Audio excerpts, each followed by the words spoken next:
Hello, hello, hello. Welcome to The Space by Stanson's podcast. I'm Guy Stanley, your host, and this episode I'm chatting to Katie, a biophilic consultant and a well-accredited practitioner from Planteria.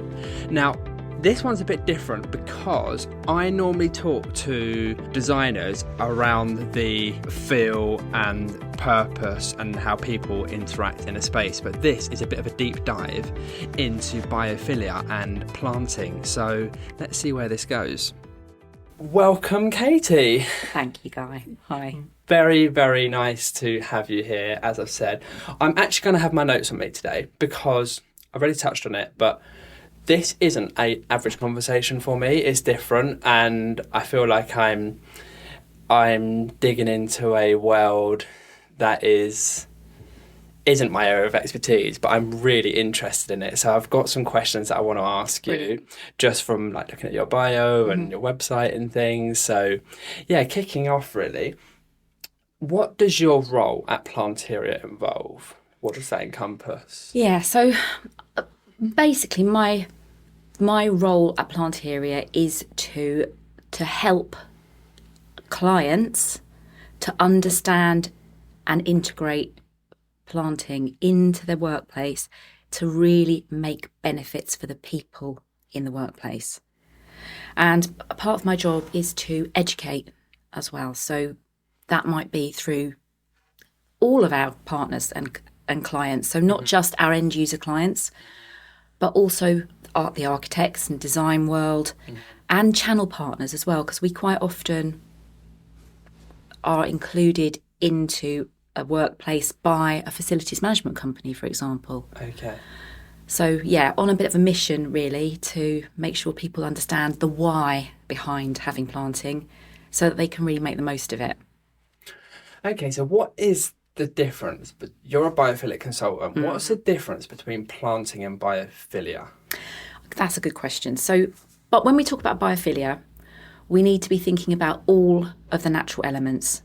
So, you know, the light, and anything that we need in the natural world. So light, water features, the actual materials that things are built with, to connect ourselves to nature. So, you know, even as you could be thinking of flooring, for example, if you had a wooden floor or a marble flooring, that's much more natural than lino in grey, say, or grey concrete floor. You know, I mean, like really, if you think about the overall design concept, we're talking about all of those things. But the point that I'm coming from is to add the planting. So I will educate on all of biophilic design elements, but I can actually assist with the planting side of stuff. That's really where our expertise lies. Yeah. No, that's interesting. So you're basically surrounding yourself in the world of planting all day long. Yes. And I'm very weekends. More of it. Yeah, I do. So where I work, I'm very lucky. We have lots of plants around us, and we're also in a fairly rural place as well. So we've got, you know, the views from our windows are lovely. And at the weekend, I always get out into nature personally, either in my garden or out for walks. It's essential, and it's really good for my mental health. I feel like I need that connection. How does that change how you feel? Well, there's lots of science to back this up, but I don't know. You tell me, how when you go out into a park or a garden, how does it make you feel? Well, very good question. I'm actually quite enjoy running, and I run in trails, like through woods and things, and I always feel like I'm a bird. I always literally feel ridiculously light, and I feel like I'm flying, and just very no stress, very. I always like when I get home, my wife's like, "How do you feel?" And I'm like, "I'm literally flying." Yeah, scoring. I get that. I really do. And part of that will be the endorphins that you're releasing on that run, which great. They, you know, we need to have that hit of, you know, endorphins that make us feel amazing. A runner's high, it's known as. Is it? Yeah. I didn't know that. Yeah. But part of that as well is exercising in nature and taking that in, being surrounded by that. Now, there are studies that prove that spending 120 minutes a week outside in nature will give you a much better health. So overall better health. It will improve your potential for longevity, decreases your blood pressure.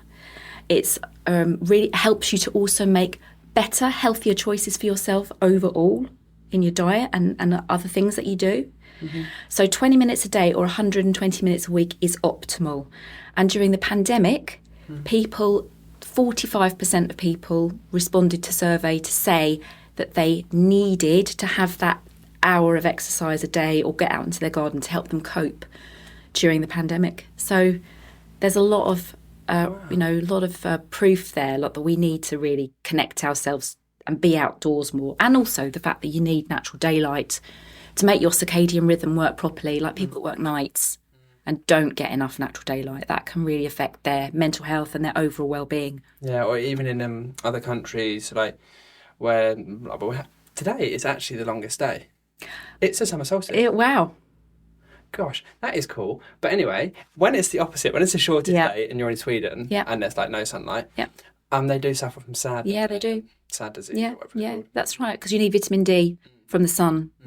Again, that's really important. And in the UK, recommendation is that you actually take vitamin D. All year round. Well, yeah, because we don't in this country. In the UK, we tend to spend 95% of our time indoors. So, again, unless you're making an effort to get outside, you could really be lacking in vitamin D. Yeah, I believe it. That's interesting. Another thing is actually, I had a note on, is you are a well... AP, yeah. Whatever AP stands for. Yeah, accredited professional. Oh, no, accredited... Practitioner, that's the word. So you're well AP certified. Yeah. Has that changed how you think? Yeah, it has. And I think the reason why I decided to take that accreditation, and there's quite a lot of work goes into that. I'm sure that anyone that's done it will agree with me. It's 100 hours of study and then a 3-hour exam at the end of it. And it's not an easy exam either. So you really have to take it seriously. Yeah.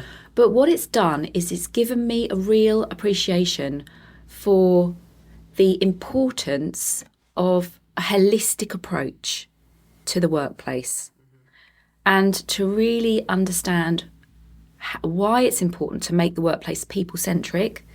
So, you're not just designing a practical space, but you're really considering the people that are going to use the space and how you can support them to be at their optimal best. It's good for return on investment, and companies that strive to achieve well have proved time and again that they actually do better as a company. They have better results than companies that don't achieve well in terms of their turnover, their staff retention, the actual bottom line benefits of profitability improve when you take that approach. So it looks at, every element that we need as humans, so like the quality of the air, quality of the water, availability of good quality drinking water, movement, supporting people with getting enough physical activity, thinking about how you can support people's mental well-being, all of those things. So it's made me really, I've always thought holistically, and that we need to, to do more, and we shouldn't just be thinking in isolation of let's just have this quick fix. But this really backs that up with the science behind each concept. Yeah.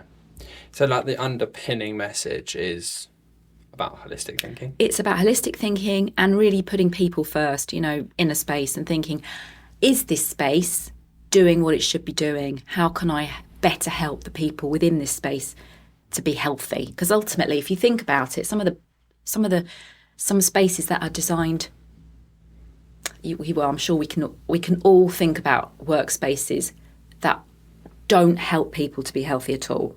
So those spaces where you walk in the door, you get in the lift, you go to your desk, you sit at your desk for 8 hours, there's nowhere to get any healthy, decent food.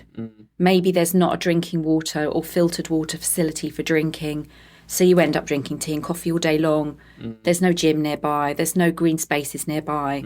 So you maybe eat your lunch at your desk, you get a sandwich or you bring it from home or something, or maybe you go to the KFC around the corner. No offence to KFC, but you if you're eating fast food every day, that's not healthy.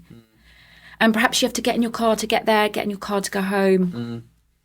That's Were you saying to me that sitting's the new smoking? Exactly. Was it you? Yeah. Okay. Yeah, so does that come into work? Is that what you learned? Yeah. Interesting. Yeah. So we really need to be setting people up for success. And by doing that, ultimately, if you have a healthy workforce, yeah, I mean, that in itself, there's lots of other things to consider as well. But, and physically, how you feel physically affects how you feel mentally. That everything's connected. Yeah. So if I'm bought in, I want I'm bought into biophilia. How do I do a brief? Like, what does a brief look like? Because you have your own in-house designers, right? Planting designers. Yes, we do. Yeah. How do they get briefed? How does that process start, or when should it start? Yeah. What does it look like? Right. It should really start, especially for big projects, as early as possible. What does that look like? So that could look like involving the end user client. The best projects it will. So on the best projects, you would have your design team, your interior design or your art team, or your architect, whichever design and build company is doing your project for you, and engaging early on with those people, so that everybody understands what the overall achievement is, what we're looking to do, what the concept is, the design concept. How does the interior design team want the finished piece to look? And with our biophilic consultancy side of things, what we can do then is to guide to get the best possible results. So that might mean looking at a project and calling out potential issues early on. So it could be looking at a space and saying, this looks beautiful, but have you considered how we would access the planting to maintain it? Or it might be talking about costings really early on, so that you can handle and plan that part of it in. Or it might be that we're needing to looking at lighting levels for specifying certain types of planting. So it's really popular right now to have interior trees, and that's a tricky piece. Is it? Why? Yeah, because trees don't really belong inside buildings, but they can work if you've got the right kind of lighting levels. Okay. So if for example, you've got natural lighting in a stairwell, or you've got an atrium with a glass roof, or you can specify in really high lux plant growing lights, you can really set that up for the optimal conditions to make that work. But if it's left to the last minute, you're not going to be able to do that and have such a strong impact on that. So am I literally basically swearing if I say, could we have plastic or artificial? No, not at all. Absolutely not. So you can say yes. No, not at all. So I think there is a place for artificial planting in some schemes. Okay. And ultimately, what we want to do is to help the designer's vision come to life. So I think that the sky's the limit, really, with what you can do with planting schemes. And we're really grateful for working with interior designers, because they have definitely pushed the boundaries for us in terms of planting schemes. I mean, if you think back to when planting in offices became a thing, right? Probably we started in 1977. Okay. And back then you would have had a few pots in reception, a containerised pot with plants in, and you might have had something in the boardroom, and that really would have been where it stopped at. But designers have put plants into joinery planters. Like, that wasn't a planting company doing that. That was a designer going, oh, this looks great, let's do this. And we've helped them achieve their vision. And then that has become kind of the standard practice for, incorporating planting into furnishings is now pretty much a standard practice, isn't it? Yeah. And coming on more recently, hanging planting, plants hanging from ceilings all around tea points is a big thing. You've got your tea and coffee making area or a bar, and you've got high level planting going on. Now that's difficult to access. If you've got high level planting around a bar area, it's difficult to access that, to water it and maintain it. So that would be an ideal kind of use of artificial planting, because it looks great. I mean, it looks amazing, and you can actually have it, it doesn't have to grow, so you can have it dangling long, hanging, because you can have artificial planting looking any way you want it to, really. And then you'd have real live planting elsewhere in a project. So does it have the same impact on us as humans? Oh, that's a great question. It does, if you don't know it's artificial. Seriously? So, yeah, right. Oh my goodness, yeah. tricking our brains. Exactly that, right? So you know how, you might know, like, how people react to babies, for example. Like, people, we're naturally, as humans, we are predisposed to love babies and baby animals because for us, we have a natural wish to nurture and care for things. And so, you see this cute baby with the big eyes, and oh, it's so sweet, and oh.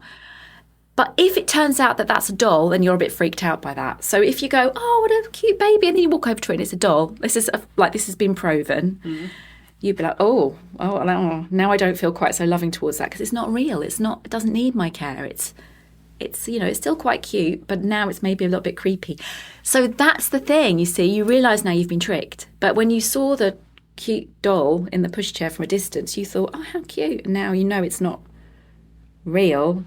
You're feeling a bit freaked out. So it's the same with artificial planting. Like, from a distance, looks real, has that effect. Like, you feel calm in that space. You feel relaxed. It's making you feel like it's an oasis of greenery. When you actually got up to it, if you touched it and you were like, oh, it's fake, you would not feel as strongly triggered in a good way by the planting. So in like super basic guy terms, yeah, if you can touch it, it needs to be real. And if you can't touch it, it can be artificial.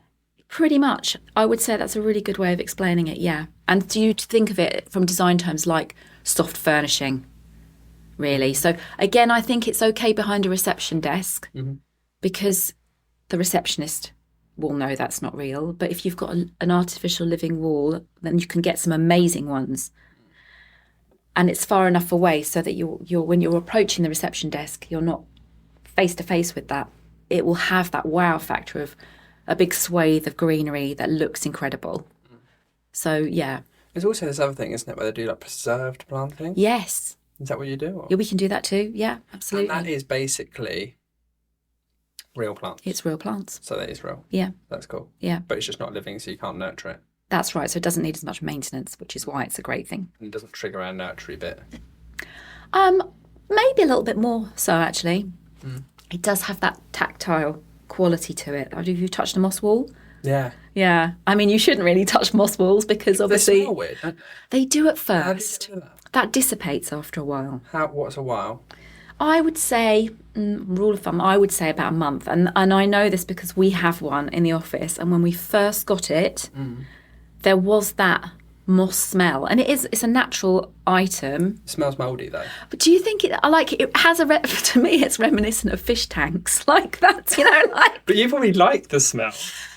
It's not... Your perfume. It's a bit aquatic, isn't it? It's a bit aquatic. Have aquatics in some perfumes, don't you? Like, that's probably actually true. Yeah. But it does go, like, really, literally, within a month. Yeah, okay. I was no longer noticing that. And we've got a big moss wall in our office.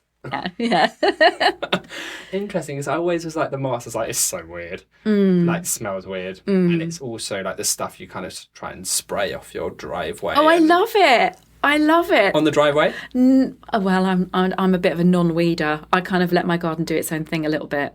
Oh, wow. Okay. Yeah. Okay, fair enough. Yeah. I'm the opposite. Yeah. I am like the weeds. Well, that's why you're in design and I'm in planting. Yeah, but it's cool. I love finding someone that likes weeds. It's brilliant. I do. Can come around any time, of course. I actually take pictures of them when I go out for walks as well. Weeds, like poppies and things growing naturally. I find things in the wild growing and I take photos of them. Sweet. Yeah. Most people have pictures of like cats of Instagram. You've got like poppies and bluebells. I have. Literally, yeah. Yeah. You'd start a like plants of Instagram Yeah, I have to say I'm a bit of a Facebook person, which is really like, that's showing my age, right? You did actually, yeah. Yeah. Okay. Oh no, that's interesting. That's really cool. I love that, and I love that I can actually get behind that in terms of getting a brief together, getting it over early. I guess it's the client that's got to be almost brought in and brief the interior designers, and then the interior designers sort of almost get a biophilic consultant to help them realise that vision. Absolutely. I think on big projects, it's really important. There's a lot of moving parts. There's a lot of things that could potentially go wrong if you don't, or what you really want to do is you want to make things go right. Right. You want there to be a really good experience, a really good client engagement experience and end user experience. And you want to make sure that you iron out anything that could go wrong in terms of maintenance, in terms of lighting, and installation as well. If you've got a big project, and some of the projects that we're working on, we're talking about 1,000 plants, 4 or 5 levels of a building. And so you've got different installations happening at different times. The project completion dates are going to be really important for the client. And the earlier you can get involved in that project, the more you can control all of those parts and make sure that nothing goes wrong for the client. Yeah. And in terms of client experience as well, I think designers can sometimes think of planting as a last minute thought, as a soft furnishing, dressing, which it's not. It's so much more than that in terms of what it can do for you, in terms of how it makes you feel, but actually the engagement from the client side. So, for example, we had one client, Legal and General, and we were engaged early on in a project from the client, and we were able to really enhance the project with storytelling that connected the planting to the place, to the culture of the company. So what we did there was, we knew that Legal and General had this beautiful logo, the famous umbrella logo, and we had a hero plant for their planting scheme, which was the Chevalier, the umbrella plant. And so it looks like an umbrella. It kind of has the stalks are quite long, and then the leaves kind of come out over it. That's so cool. Yeah. So it's beautiful. It's a lovely plant, and it's quite a cute plant. But we had that as the hero plant for them. We were able to really bring the planting scheme to life, and also when they were, excuse the pun, but when they unveiled their new space, they could say, this is the plant that we've chose for this project because it echoes our logo. So you're going to find this plant around in most of the displays as a prominent feature. That's really nice. So I am a client, and I'm putting a business case forward to my boss, or I'm an interior designer and I'm pitching to a client. What are the top 3 reasons why do I need to put in a considered planting scheme? Okay, I think for a start, I think you need to put planting in as part of your biophilic design scheme. Why? Because we know that when people are connected to nature, it helps them to cope with stress. It creates a space where people feel calmer and also to feel uplifted. So it basically improves mood. And this is why it's a recommendation on well-certified projects, people that are trying to achieve well. One of the recommendations is that 75% of desks should have a line of sight to planting. That doesn't necessarily just mean plants in the office. That could mean a view from the window. So, for example, if you've got an office which has windows facing a park or some, rolling fields, amazing. That does the job for you.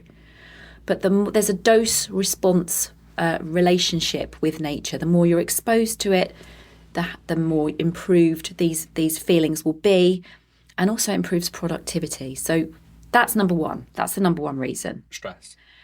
Prevention of stress, improvement of mood, and improvement of productivity. So, like, for example, there's one study that was done coming out of Exeter University, which a colleague of mine worked on, which took a live office, a working office, and it had no planting, no connection to nature to start off with. They engaged the employees and they were allowed to sort of choose some of the planting that was going to be put in. They put planting in onto people's desks. And then after a while, they took the planting out. Now, while the planting was in place, productivity went up on average by 15%. So, you know, if you would ask the CEO or I don't know, the managing director of that company, big boss, would you be interested in improving productivity of your staff by 15%? I don't think there's anyone that would say no to you. No. And planting is actually a really good value way. If you're talking about return on investment, it's not going to be the most expensive part of your fit out by any stretch. So reducing stress, increasing productivity by 15%. And looking great, right? I mean, you know, just from a point of view, if you showed people, if you were creating a design scheme, you'll find most designers will put some planting in that scheme for the client. The initial mood boards, the initial design work will include some greenery, some planting. And if you compare a design scheme with planting versus one with no planting, which do you think people are going to go for? Which do you think is going to be more attractive? But so why isn't that planting then thought about earlier on in terms of making that work and specifying the right kind of plants? Is there a good location to put plants? Is there like an optimal location? Yeah, I guess if you aren't going to put it everywhere, because a lot of clients do now, you know, a lot of clients will have it in every space. There'll be some planting on every floor. Ideally, you want it where most people are going to be able to see it. So, you know, communal areas make us a lot of sense. Or if you've got banks of desk, putting it on locker tops is a great idea because you're going to have it where most people are going to be able to see it. And of course, reception areas, that's always a winner because it has that initial welcoming impact as well. I was actually with an interior designer recently and I was walking around a project and they had, it wasn't narrow, but it was a walkway. And they had put quite a elaborate planting scheme on the wall, not a moss wall, like little plant pots, like half sticking out the wall with flower. Did you like it? Yeah. You did? Okay. I wasn't sure the way you said it there. No, it was. You liked it, yeah. It was loads of them close together. You couldn't almost see the plant pots. Yeah. It was like half a plant pot, like. Yeah, I know what you mean. Out. Yes. Yeah. So from like looking at it, it was just like a plant. It was like a planted wall. Yeah. Don't know what the right words are. Anyway.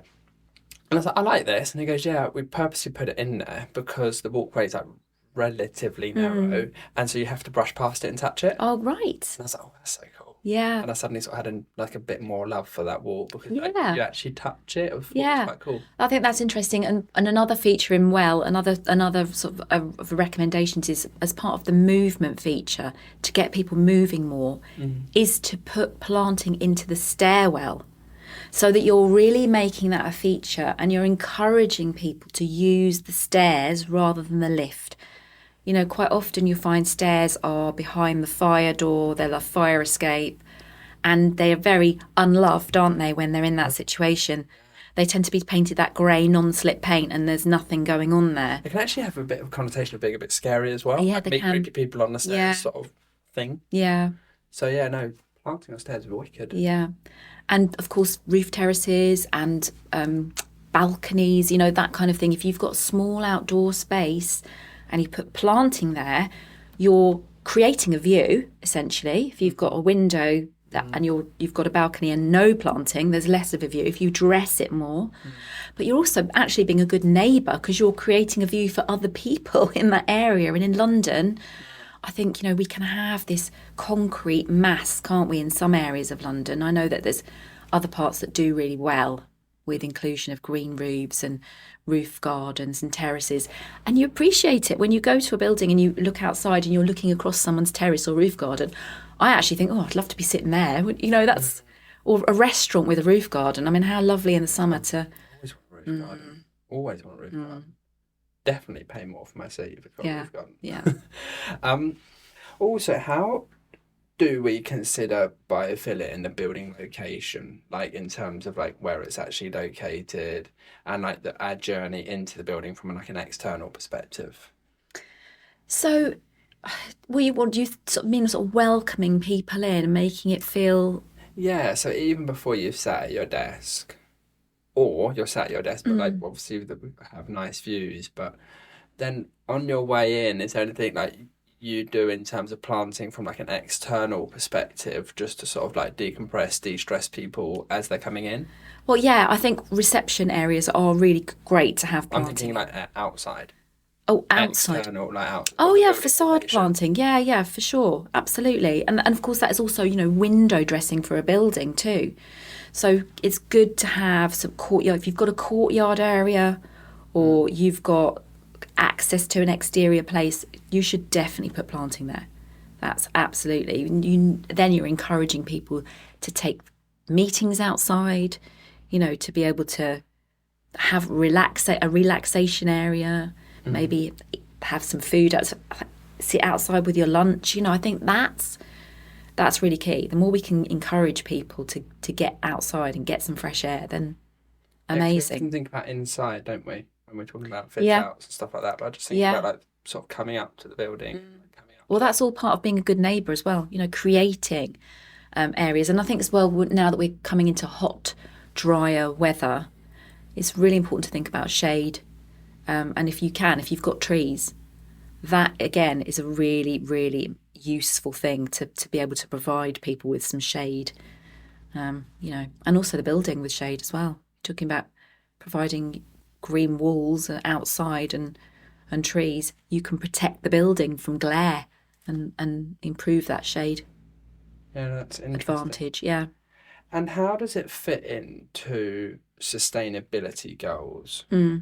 How does planting fit in there? Because it's obviously like a natural material, so it's not like using plastic or something like that. Do you know what I mean? So how does it fit in sustainably? What do you talk about? Yeah, well, I think that is a good question as well. I think when you're talking about sustainability, I prefer to use ESG. Okay, why? As a term, because again, I think it's more holistic. Okay. So when people think about sustainability, some people, not everybody, different things mean different things to different people, don't they? But sustainability, quite often people are thinking about carbon net zero, building materials, recycling. Yeah. That's what they're thinking about. Whereas I think if you go for the slightly more holistic approach of ESG, environmental, social responsibility and governance, that is really where you can tick quite a few of your boxes with planting. So by that, I mean, we know it's important for people. We know that in an exterior space, we know that planting can improve biodiversity net gain, for example, right? What's that mean? So there's a piece of legislation around now that says if you're building a new building, you need to leave nature better than you found it. Oh, cool. So you either do that by offsetting or by on-site creating a habitat for nature.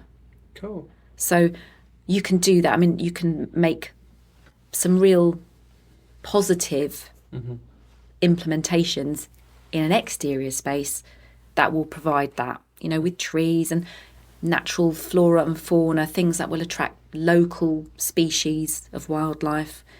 They might not always be the prettiest type of habitats, but, thinking about that, doing a no-mow May, if you've got a large exterior space and you... More weeds. Well, exactly, but wildflowers and, allowing and not weed spraying and those kind of things. So you're looking at me. Well... No, it's fine. It's great. But, so you're thinking about the different areas there. So the environmental...